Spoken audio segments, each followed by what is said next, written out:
Hello, everyone, and welcome to this session of the Thriving Families Africa Summit. And today we are listening from the school gate and across the ocean. Real stories of teenagers growing up across cultures and how home and school can meet each other with a little bit more understanding. And what better person to have that conversation with today? Our guest, Suzie Wangari, or Suzie Happy, a really good friend of mine, also a mentor to my son.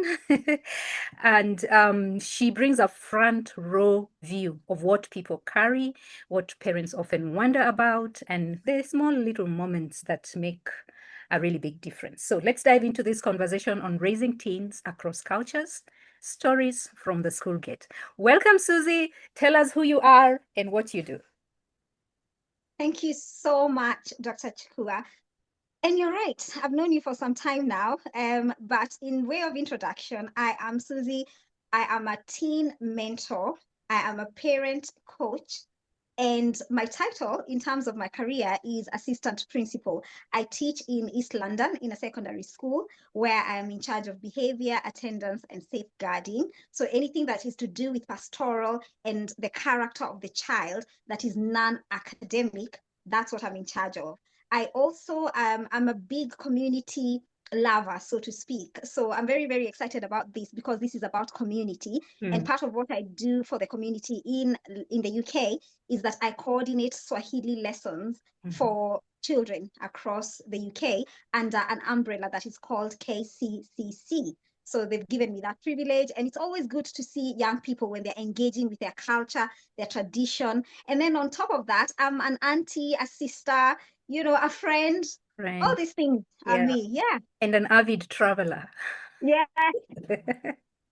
Yeah. exactly. It's wonderful to have you here, and you bring a lot of richness to this conversation because you are from both worlds. You've born and bred and grown up in Kenya, and now interacting in the diaspora with families in the diaspora, as well as families in, local families over there. So you really bring a lot of richness, and looking forward to these conversations and just the stories of your experiences about raising teens across culture. And I know you've talked about the Kiswahili, coordinating the learning of Kiswahili. I'm imagining in that context, then you interact with a lot of parents in the diaspora, like Kenyan parents, right? Yes, yes, Okay. yes. All So right. there are Kenyan parents with kids who are Mm, born here, mm, and they want to have some roots as to mm, where they came from, understand the language, mm, identity. It really helps. So mm. yeah, I do interact with a lot of parents. Yes. All right. Okay. So maybe then we just start there, just tell us some of your stories. For example, something that changed how you think about Mm. supporting diaspora families. Yeah, I when I came here, because you're right, I was born and bred in Kenya. Mm, I finished my degree, my bachelor's degree in Kenya. Then I came here. And mm, when I came here, I went straight into teaching, okay. after I did my master's. But Mm, one of the things that I really even had to deal with is the shock, though I was already a young adult at that time. mhm, I came in the shock of the culture here, the way things are done differently, the way people relate differently was something that I had to deal with. mhm, And yet I didn't have kids. So mhm. I could only imagine families Yeah. who come here with their children, relocate to the diaspora, Mhm, or parents who have been born and bred in Kenya, for example, in Africa, yeah. and then come here and their kids are from here or born here. Mhm, So I was thinking to myself, it must be very, very challenging and very difficult for a parent to, first of all, adjust themselves, then try and get their head around the school system, get their head around how they can manage family here. And when I got into schools, I used to work in an inner city school. So an inner city school is a school that is in a place that is a bit like, if you like, somewhere Umoja or Kayole, that kind of area. So it had a lot of immigrant children, but also what we call Black British. And mhm. when I got in there, I was being this African teacher who knew that I have to have discipline in my class, order in my class. You have to listen to me because I'm the adult. Yep. Heck, that went right through the window when I stepped into my very first class. Mhm, Because those kids, whilst in Kenya, kids would be largely listening and speaking to the adult speaking. And there's that whole thing of you respect your adult and you allow them to speak. This wasn't the case. I walked into the class and the kids were just disruptive. They completely ignored me because I walked in and they were dismissive of the fact that I was there. And I think that was more of a shock to me because I was thinking, okay, where do I start? And at that point, I realized, yes, I do need to have discipline and culture and order in my class and some sort of system. But the way to bring that into that class had to mean that I had to come out of my Africanness, but also draw from my Africanness. So I had to figure out which is which part to use. I can't come in and say, I'm the adult, be quiet. No. Or listen to me. Why are they listening to me? I had to really dig deep within myself. And by just that observation, I realized that I cannot deal with the children the way that we were dealt with. I had to think to myself, how do I bring a system in this space where I know why I'm bringing the system in and explain to them without being dictatorial, controlling, or coercive, which are some of the things that I grew up seeing my teachers doing. Yeah. So because of that, I then recognized that some children struggle with their parents at home for that same reason, that the cultures are clashing and the parents are wondering, do I let go of my African culture and adapt this one, which I'm not even clear about? And the child is thinking, actually, what is that culture that you're bringing? Because we don't have it here. So I started working with some students and some parents and families a bit more closely and gap between them and their children. And that's where really it started. So it's that culture shock that says children are to be seen, not to be heard. And now it had to be children are to be heard and not just to be seen. And trying to say to parents, it's the same thing. Listening to them doesn't mean that you're agreeing with their ideas. Listening is one thing, agreeing is another thing, but listening you have to do. You can't just shut it down. You have to expound things. You have to answer the why. When they ask you, you need to be able to answer the why and not feel irritated by that question. So yeah, that's really it. Wow. I mean, and that's a lot of work to be able to step back and first of all, think through what the why is. And you have the advantage of having been thrown into the school system and needing to learn because now you have been presented with children already and your end of month salary actually depends on you doing the right thing.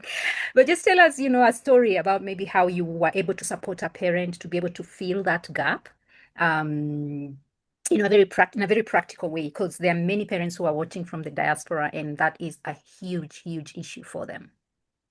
Yeah, so I have a number of stories, but the one that stands out the most is a Kenyan parent who relocated to the UK from a European country. So she had first of all left Kenya to a different country and then come here.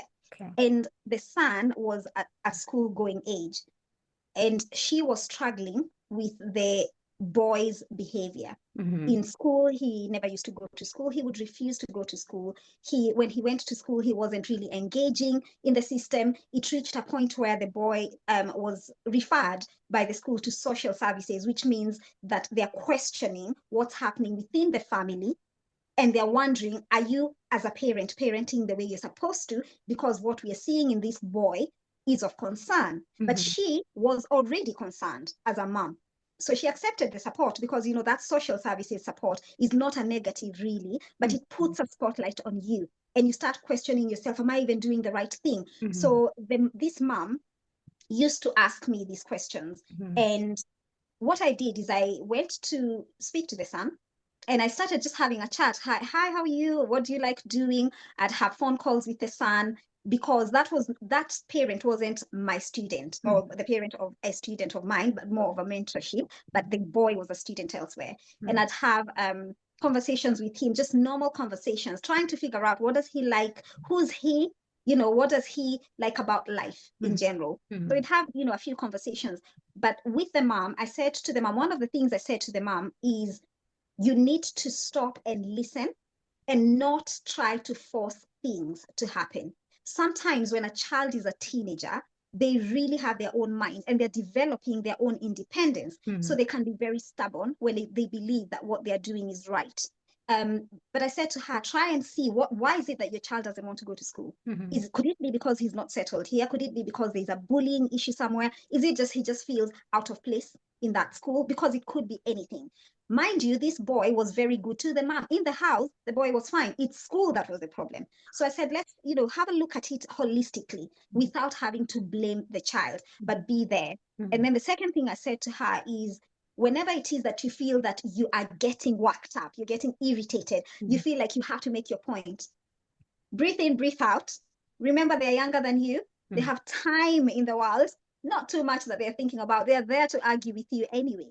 So don't allow yourself to keep pushing a point or trying to out argue them. No, they hear what you say to them. They'll hear. They might not react. They might not even do anything about it, but they listen and they hear and it sticks somewhere. Will they use it at that point? Maybe not, but at some point it'll happen. So she did that and she applied those strategies. And I said to her, just be the mom. Be there, be present, and be there all the time for that child. So she did that. And eventually, a few years later, the boy is in university. Can you believe that? Wow. But I was like, wow. So it's when you look at that, and he's such a go-getter anyway. He decided what he wants to do. The thing is, he did do well in his GCSEs, but there are pathways in this country. So instead of getting annoyed at, oh, my child didn't do well, no, they might not have done well in GCSE, but there are pathways that they can get to, go to uni, or other pathways that don't even mean that he'll go to university, but he chose to go to university. And that's where he is now. Yeah. Yeah. Such a great example of, a parent feeling lost and actually really being able to step back. I like the breathe in and out. It's like my number one tool for parents. Let's just breathe, because just that pause between reacting and responding, just the breathing really makes a difference. And also even in the relationship. So I know you work with a lot of teens as a mentor, and my son is supposed to call you, by the way, in a couple of hours, probably after this. And I really love how when we are having conversations and I look, I'm stuck. He's like, I'm going to ask Suzie. It's a very easy path for him to take. So what are some of these things that, as you're working with teenagers, that the things that they wish parents understood about them? And if you have stories, you can share. Yeah, I think the biggest one, or the most common one that I hear from young people is, my parent doesn't understand me. And that's when you unpick that, what they actually mean is that I am not feeling that I'm being seen or that I'm being listened to.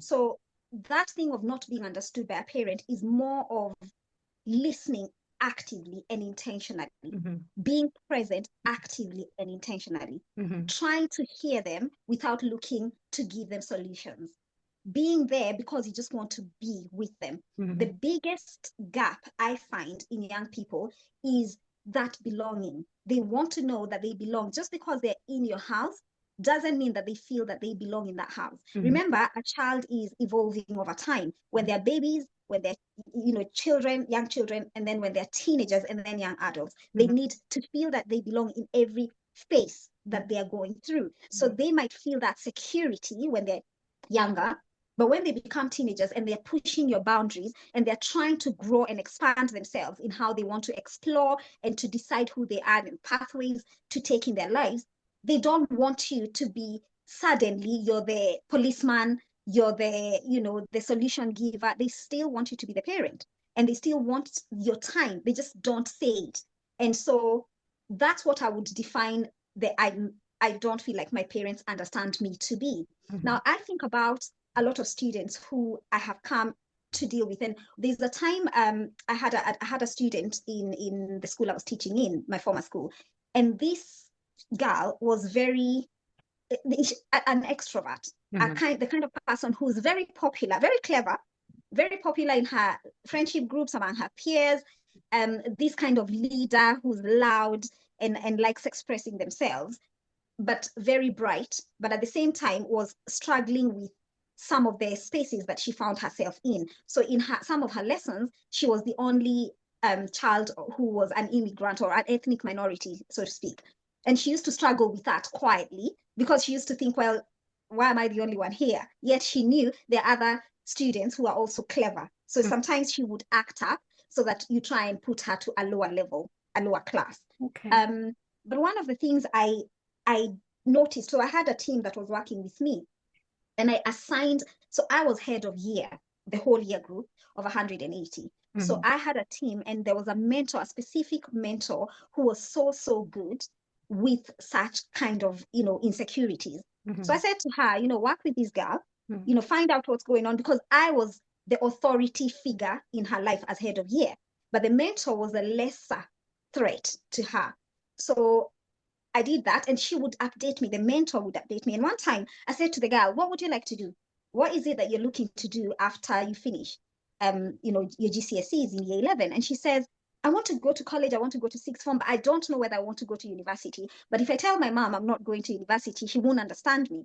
And I said, okay, why would she understand you? She said, because my brothers and everybody else has gone to university. Her background is Nigerian parenting. So you can imagine, these are high achieving academic families. And she was thinking, well, I'm not feeling like I want to go to uni. They might not understand. So I said, okay, where would you want to go? And she said she'd like to go into acting school. She mentioned a school that was very, very good. And she said, that's where I'd like to go. So I remember meeting with the mom one time. And I said to the mom, your daughter is a really good child, very academic, very intelligent. But do you realize that she is more creative? She wants to go into her creative side more than her traditional academic side. And the mom said to me, no, I didn't know. I know she's interested, but I didn't really know that she would want to pursue that. And I said to the mom, yeah, she would want to do that, but she's a bit apprehensive of how you would take it. The mom said, no, as long as she's doing well and what she wants to do and her passion, I would support her. So I went back to the daughter and I said, your mom, you're misunderstanding your mom. Go and talk to her. So she's like, Miss, you talk to her. And I said, yeah, I had a conversation because you told me what you wanted. And so go and talk to her.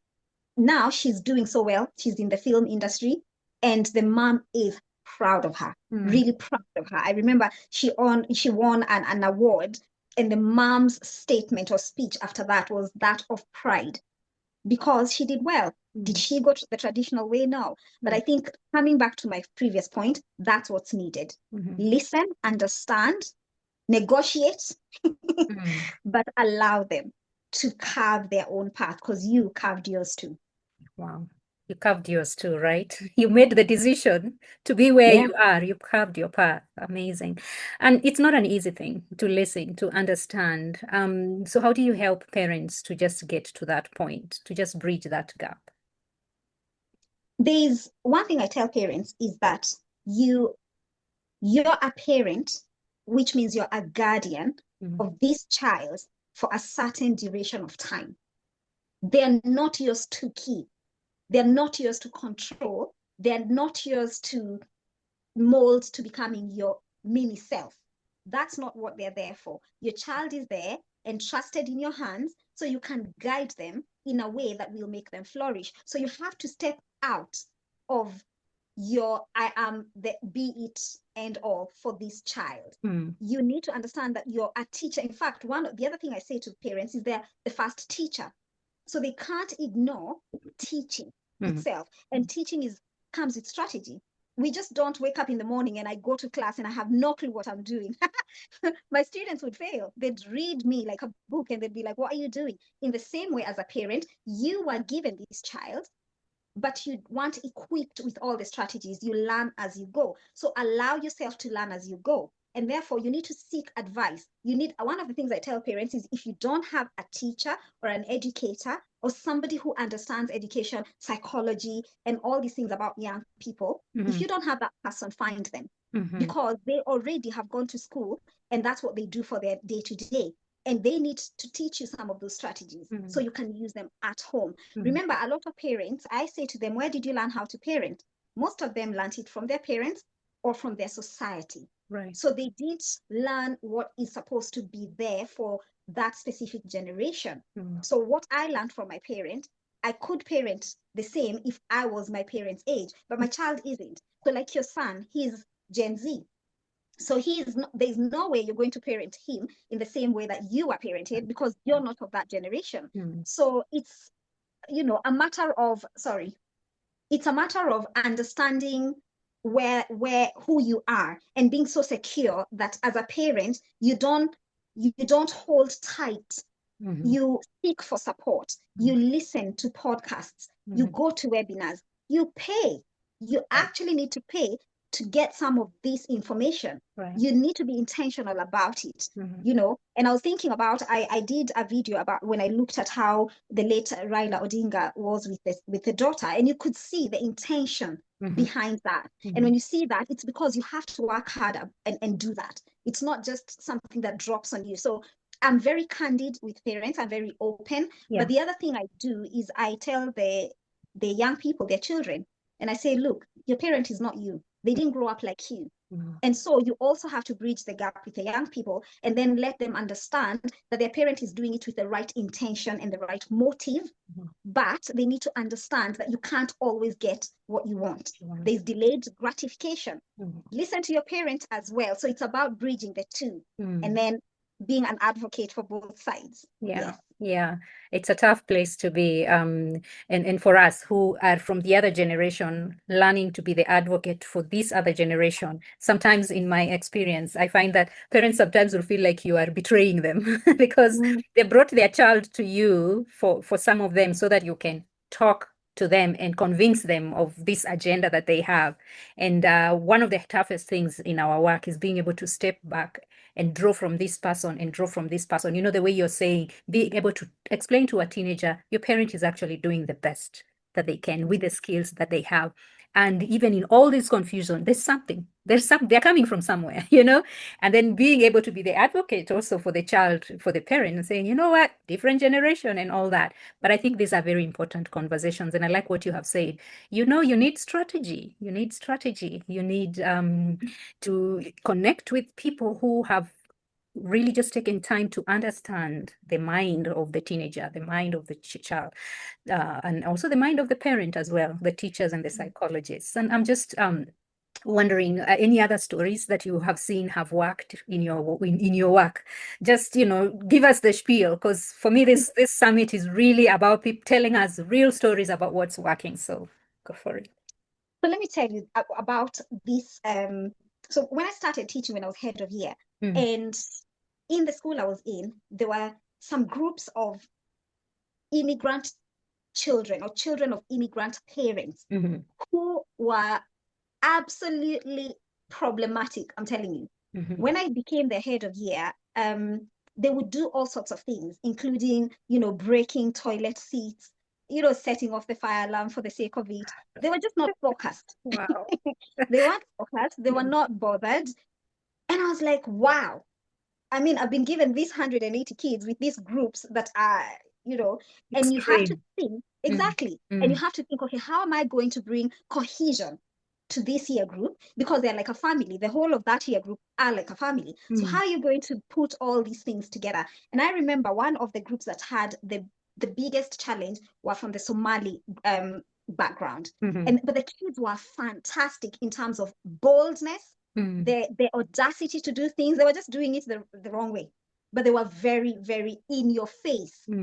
I thought to myself, okay, first of all, I can't be intimidated because that's when you draw from your Africanness. You're like, nah, I'm not going to be intimidated. My mom was never intimidated by my tantrums, so I'm going to go in and I'll be there. So I started channeling the African side of me. And I would be like, you know what, when I tell you to do this, you need to understand that you're doing it for yourself. You need to make sure that you are going to do well here. And as long as I'm your head of year, you have no choice but to do well. And I then started defining what that doing well looks like. So it's not just academic, it's also your character needs to be fantastic, because you're going to go out there, do business, do whatever you want, but you need to do it within the right character. And we started talking about it, and I would go into their lessons. I went out of my way. I'd just walk into a class. But what I noticed is this: because they knew that I cared enough to put discipline, structure, and order into their lives, they started realizing that, you know what, she's for us. She's not against us.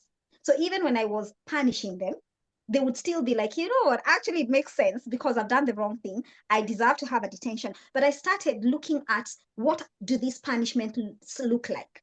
So a detention is where you take their time after school, and you might put them somewhere for an hour. to do really nothing. And I started thinking, no, I don't want them to sit there and do nothing. So I started sending them to a detention, but you do debating because you have a mouth and you have courage and you're talking back at me, right? So therefore, get into debate team because then you can use your mouth properly. Or I'll put them in study leave or study centers rather. Structured study, and they go there and they're doing their homework or they're completing something else. They're doing something constructive. And I remember one of the kids saying, "What if I don't go, miss? What are you going to do?" And I said, "You know what? Don't go then. But tomorrow when you come back, you're gonna find me here, And I left Not it like you're there. going to another school tomorrow. Yeah. And also, I'm not gonna leave the agenda. And the fact that actually you can decide you're not going, I'm not gonna do anything about it because the same way I know that kids need delayed gratification, I also can delay a conversation. It doesn't take power from me.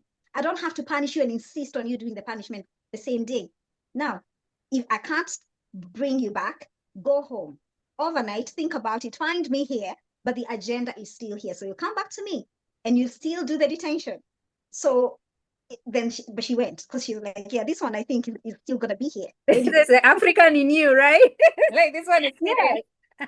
And I'm not going to leave that agenda because why? That agenda is not about the punishment. It's about the character, developing that character that when you do something that isn't right, you take the consequence and then you move on, but you don't become bitter about it. So we worked and worked and worked like that. Let me tell you, at the end of their year 11, they had the best results in the history at the time of that school. Can you imagine?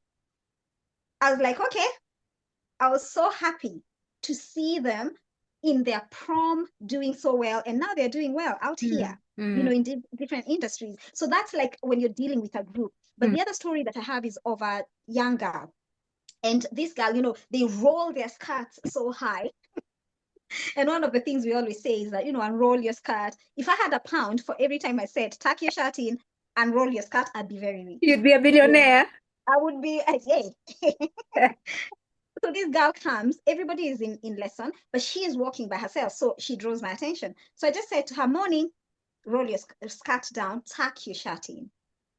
I don't even know where she came from. She was like, I'm not doing it. I don't understand why you're picking on me. She just blew up. So I looked at her, I was just standing there and I looked at her and I said, where did that come from? Because all I've done is given you an instruction. I did shout. Yes, I was assertive. I didn't even ask you where you're coming from because you're the only one not in lesson. I gave you one instruction and you blew up like that. Why? Then she said to me, but even my parents know I'm like this. And I said, do they accept it? Well, they just get on with it. And I said to her, I'm not your parent and I'm not too sure what the experience is. But I want you to understand that in society, you have places like a school, which is not your home. And in a school, there are rules that we follow. And so if you don't follow the rule, you'll end up being isolated because of the fact that you haven't done a simple thing. And she said to me, I'm not doing it. So I sent her to isolation. This is a room where they stay for as long as they need to stay until they can do what they're supposed to do or until you at least have a conversation. So she went and she stomped off and went. You see, at that point, me being me, I was thinking, oh my God, I don't know who you're talking to like that. I don't know why you're talking to me like that. But I've known over time that doesn't help. My feelings at that point are irrelevant because this child is lashing out from a completely different place and is not lashing out to me. It's not a personal thing. So later I went and spoke to her. And then I went in. She stood up from that seat where she was in isolation, tucked her shirt in, and came out. So I said to her, you know what? The child in front of me is not the child who was speaking to me earlier.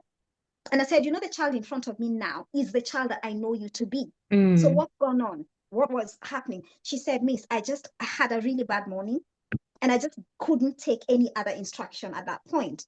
So I said, but your reaction made you miss a lesson because you're in isolation. So what could you have done differently? She said, I would have calmed down.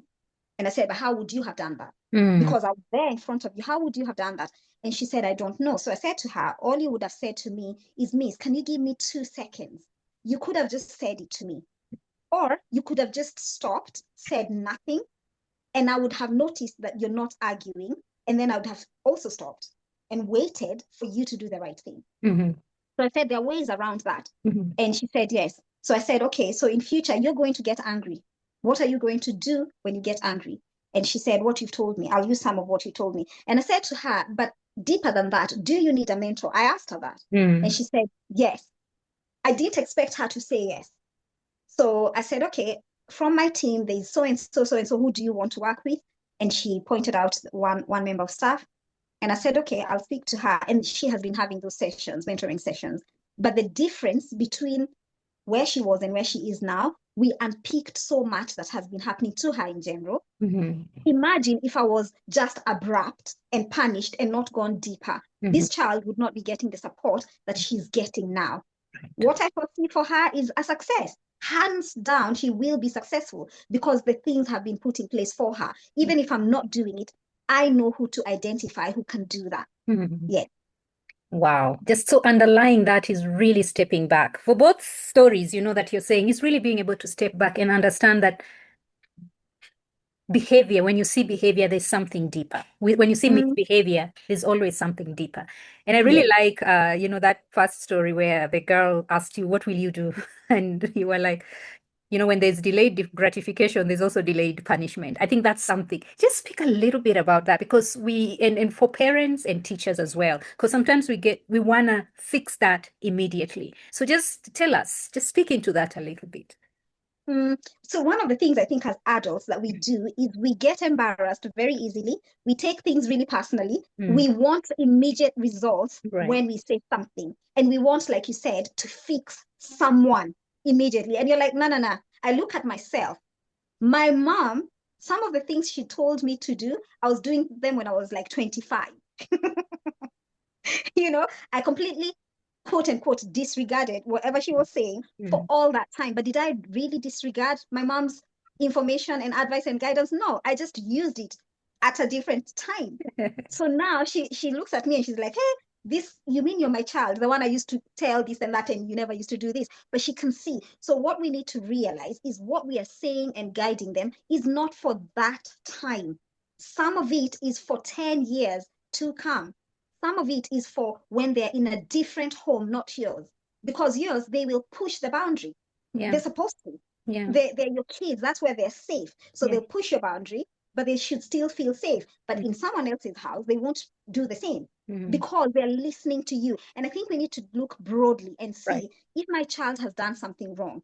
For me, there's only one question you need to ask. Is my child in danger? Because you can only react to danger. Otherwise, you should be proactive. If your child is going to jump and get in front of a car and get it, of course, you drag them out. That's immediate. But outside of danger, why are we so quick in wanting that immediate, you learn your lesson? Also, why are we so afraid of our own power? Or why do we feel that we will lose power?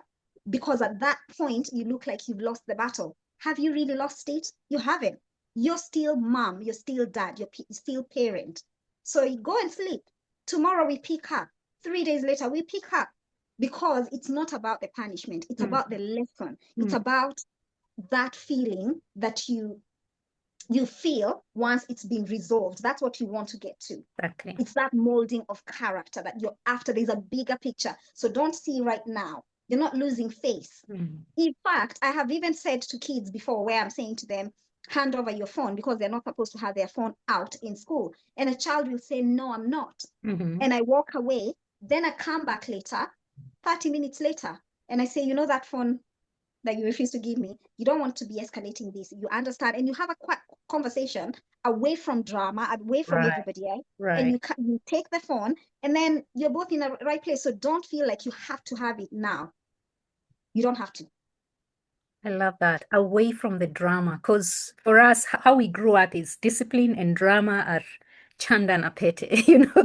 There's so much drama around discipline and shaming and embarrassing.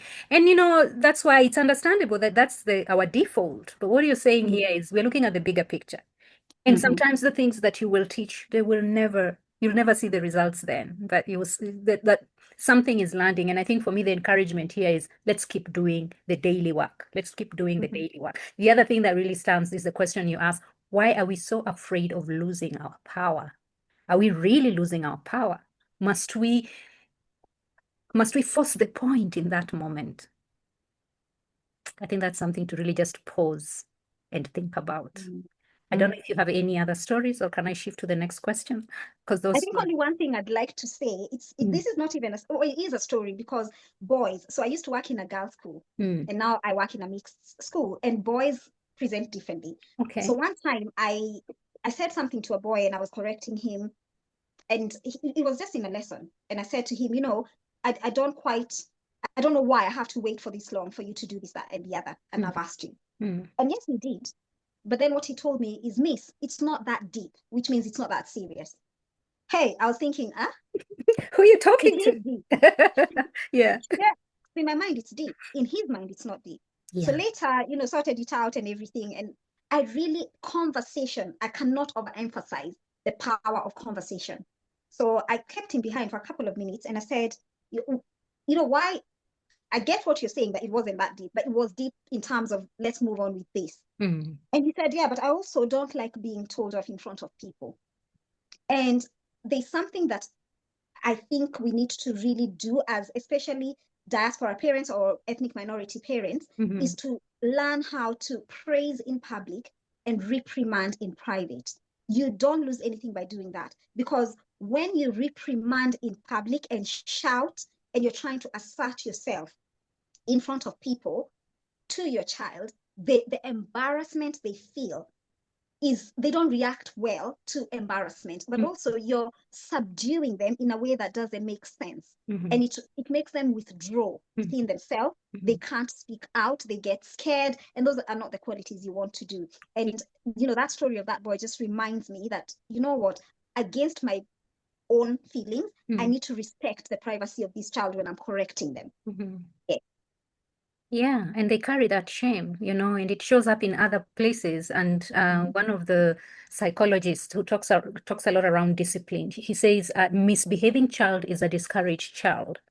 So it's from the discouragement, it's from the lack of encouragement and lack of praise, because children who need encouragement the most get it the least, because they're always in trouble, And so I think that just whole space of praising and encouraging in public really lifts them up and builds them. And I think it's in this simple things. So even as we wind down, tell us some of the things parents can do as rituals at home, teachers can do in school to just build that trust. I think one of the most powerful things that I have seen work over and over again is you need to have a structure. And for home, for parents, it would be a morning structure and an after school / evening structure, because in between you have the school doing their timetable and everything else. So school is structured, but if you don't have a specific structure at home, what you do is you end up with a child who has been through a certain structure. They come out and it's just freelance. I'm not saying that they shouldn't have some sort of free time, no, or unstructured time. I think it's that thing of don't have a place where your child is just, you've come from school and you're sitting behind your gadgets and that's it. Or you're not talking to anyone. So when I say structure, I mean be able to create some time before school and after school to talk with your child. Before school, you need to be able to send them in a space where they're ready. They're ready to face the day. Tell them, I love you, I'm proud of you. Our people don't use those words very much, especially the fathers and men. They don't tend to be comfortable, but tell them that you love them. Tell them that your day is going to be great. Give them breakfast, whatever it is that you have that ritual in the morning. They come to us in that mindset, that headspace of I can do these things. I'm happy, I can learn.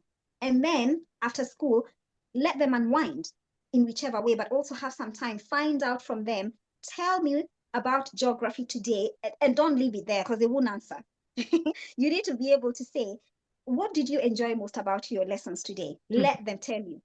What is it that you struggled with today? Why do you think you struggled? Tell me about your friends today. What did you do? What did you have for lunch? What games did you play? Just have conversations, because that's how you get to know what's going on in the school setup. Because the other thing is, schools are not saints. There's some schools where teachers can be very harsh and understanding, and there's some children who are also not very good to other children. So you want to find out what has gone on so that you can pick out what might be needing your attention or your encouragement. So for me, at home, morning and after school structure is key. Bedtime is key. have them read. I know nowadays people say, reading is not, no, it is something. Reading makes sense because you're away from everything else. You have a book in front of you, and don't dictate the kind of book. If it's a newspaper, a comic book, whatever it is. I remember asking your son what he likes reading, and some things he likes reading, I'm like, what? Because it wouldn't be my choice. But does he enjoy it? Yes. So is he going to benefit from that? Of course. So you do that.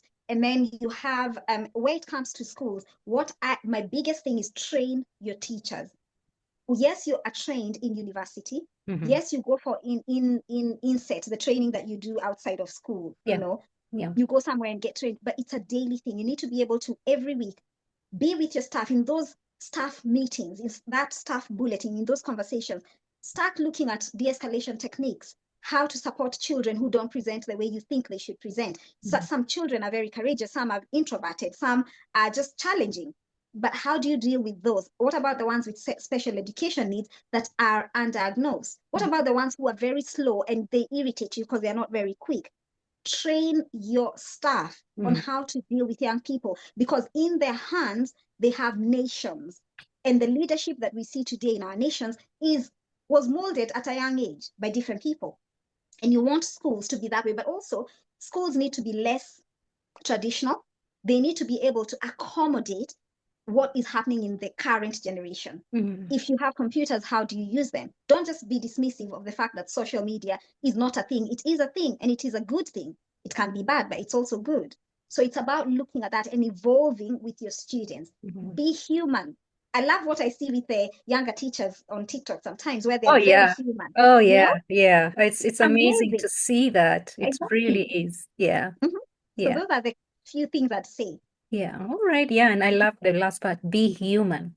So as we wind down, what encouragement do you have for parents? What encouragement do you have for teachers in this space, especially when it comes to raising children across cultures?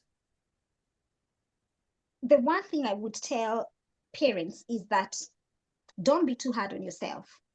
You are not born with a manual for parenting. No one gave it to you. You're doing, as long as your intentions are right and your heart is pure and you are trying your best and expanding your knowledge, give yourself some grace, because your child is not you, but also your child A is not child B. So you might have 4 nations in the 4 children that you have. They cannot present the same way. So don't be too harsh on yourself and think, how come I did so well with my child B and not child C? Why is this one different? It's because they are exactly that. They're different. And just look within yourself and take care of yourself. When you're a happy parent who is parenting from a place of overflow, you actually parent better. If you're unhappy, stressed, full of other comparisons with whoever or whatever, you'll find that you will not parent properly. And so it's about looking, and also build a community. Build a community around you, people who you can reach out to, people who you can hang out with to help with your kids, to interact with them, network with other people. Seek for advice if you want that advice, because people are there and people are willing to give you that. I'm not a biological parent, but I'm constantly parenting. You And are. it gives me joy, and I feel all these kids, they're all my kids. Yeah. And all you parents who bring them kids to me are also my co-parents.